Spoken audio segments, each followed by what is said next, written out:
யாத்திராகமம் 30ஆம் அதிகாரம். தூபம் காட்டுகிறதற்கு ஒரு தூப பீடத்தையும் சீத்தி மரத்தினால் உண்டாக்குவாயாக. அது 1 முழ நீளமும் 1 முழ அகலமுமான சதுரமும் 2 முழ உயரமுமாய் இருக்க வேண்டும். அதன் கொம்புகள் அதனோட ஏகமுமாய் இருக்க வேண்டும்.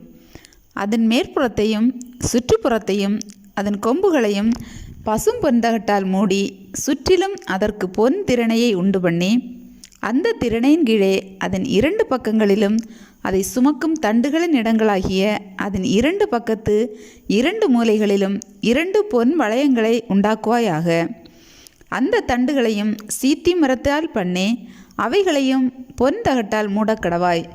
சாட்சி பெட்டிக்கு முன் இருக்கும் திரை சீலைக்கும் நான் உன்னை சந்திக்கும் இடமாகிய சாட்சி சந்நிதியின் மேலுள்ள கிருபாசனத்துக்கும் முன்பாக அதை வைக்க கடவாய். ஆரோன் காலைதோறும் அதன் மேல் சுகந்த தூபம் காட்ட வேண்டும்.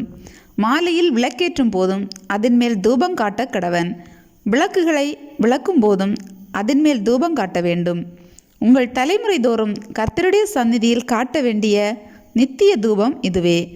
அதன் மேல் அந்நிய தூபத்தை ஆகிலும் தகன பலியையாகிலும் போஜன பலியையாகிலும் படைக்க வேண்டாம். அதன் மேல் பான பலியை ஊற்றவும் வேண்டாம். வருஷத்தில் 1 முறை ஆரோன் பாவ நிவாரண பலியின் இரத்தத்தினால் அதன் கொம்புகளின் மேல் பிராயசித்தம் பண்ணுவானாக. உங்கள் தலைமுறை தோறும் வருஷத்தில் 1 முறை அதன் மேல் பிராயசித்தம் பண்ணுவானாக. அது கர்த்தருக்கு மகா பரிசுத்தமானது என்றார்.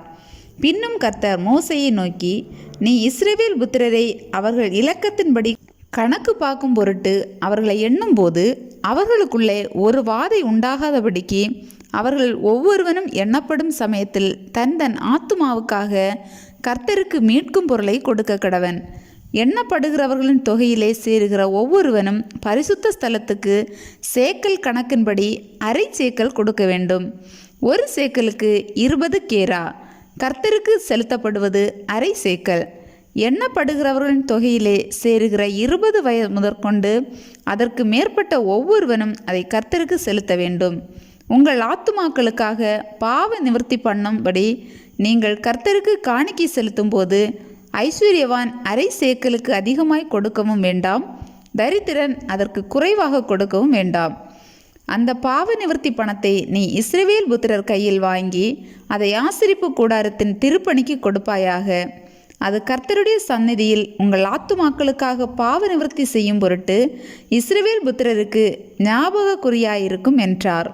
பின்னும் கர்த்தர் மோசேயை நோக்கி, கழுவுகிறதற்கு வெண்கலத்தால் ஒரு தொட்டியையும் வெண்கலத்தால் அதன் பாதத்தையும் உண்டாக்கி அதை ஆசரிப்பு கூடாரத்திற்கும் பலிபீடத்திற்கும் நடுவே வைத்து அதிலே தண்ணீர் வார்ப்பாயாக.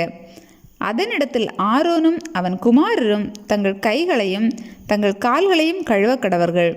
அவர்கள் ஆசரிப்பு கூடாரத்திற்குள் பிரவேசிக்கும் போதும் கர்த்தருக்கு தகனத்தை கொளுத்தவும் பலிபீடத்தினிடத்தில் ஆராதனை செய்யவும் சேரும் போதும் அவர்கள் சாகாதபடிக்கு தண்ணீரினால் தங்களை கழுவ கடவர்கள். அவர்கள் சாகாதபடிக்கு தங்கள் கைகளையும் தங்கள் கால்களையும் கழுவ கடவர்கள். இது தலைமுறை தோறும் அவனுக்கும் அவன் சந்ததியாருக்கும் நித்திய கட்டளையாயிருக்கும் என்றார். பின்னும் கர்த்தர் மோசேயை நோக்கி, மேன்மையான சுகந்த வர்க்கங்களாகிய சுத்தமான வெள்ளை போளத்தில் பரிசுத்த ஸ்தலத்தின் சேக்கலின்படி 500 சேக்கல் இடையையும் சுகந்த கருவாப்பட்டையிலே அதில் பாதியாகிய 250 சேக்கல் இடையையும் சுகந்த வசம்பில் 250 சேக்கல் இடையையும் லவங்கப்பட்டையில் 500 சேக்கல் இடையையும் ஒலிவ எண்ணெயில் 1 குடம் எண்ணெயையும் எடுத்து அதனால் பரிமள தைலக்காரன் செய்வது போல கூட்டப்பட்ட பரிமள தைலமாகிய சுத்தமான அபிஷேக தைலத்தை உண்டு பண்ணுவாயாக. அது பரிசுத்த அபிஷேக தைலமாய் இருக்க கடவுது.